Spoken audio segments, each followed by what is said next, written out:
Hey, it's Josh, and I may have just found my perfect bridge pickup, and as usual, it's not what I might expect it to be. This is the Liquifire from DiMarzio that's usually up here. I'm not the first to use it in the bridge position, but I've heard other people talk about it and say that it's really similar to the Crunch Lab or what have you. I've seen a video comparing the two, and my ears are different, or my experience is different, or my guitar is different because this is very, very different than the Crunch Lab. People talk about Petrucci's sound being scooped, but I think that's his amps and the production in the studio much more so than his pickups. His pickups have a lot of mid-range. They're actually very mid-focused, but not in the usual way that you might expect a pickup to have a mid-range push like a JB or something like that. They're mid-range focused because the edges of the sound have been tucked in. So you're getting this.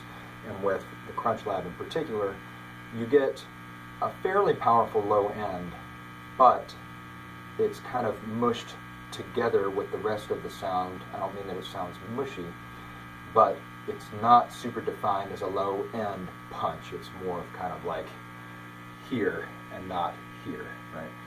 So the Liquifire I did not like in the neck position. I'm not going to go into why. Just for me, it works great for a lot of people, and it does exactly what it says it's going to do. It just wasn't my thing. But in the bridge position, I'm getting a lot of low end, but it's a lot more open. There's less of that mid-range, lower mid-range punch than I got from the Crunch Lab. And even though it's extremely tight and somewhat bright, because it's more open, the low end sounds more pronounced to me than a Crunch Lab. And yet extremely tight. And again, on the flip side of that, it still doesn't have this kind of thin cutting thing that the Crunch Lab can have sometimes.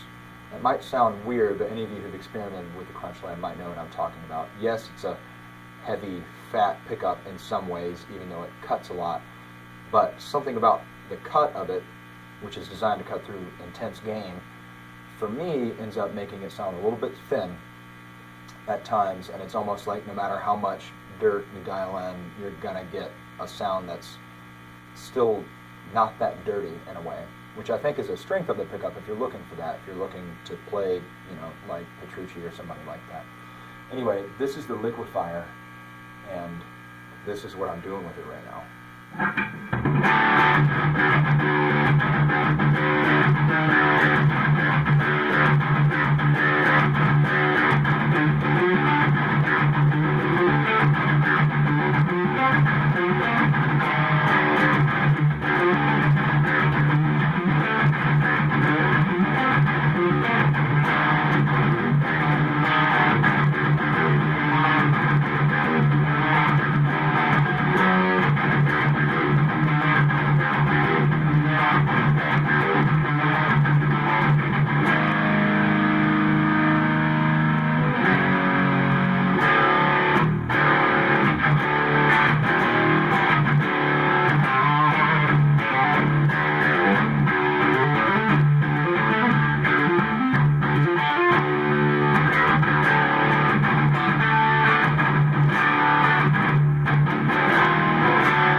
Definitely still has a certain compression about it, but it's a compression that sounds natural to me instead of sounding like we've doctored with your guitar.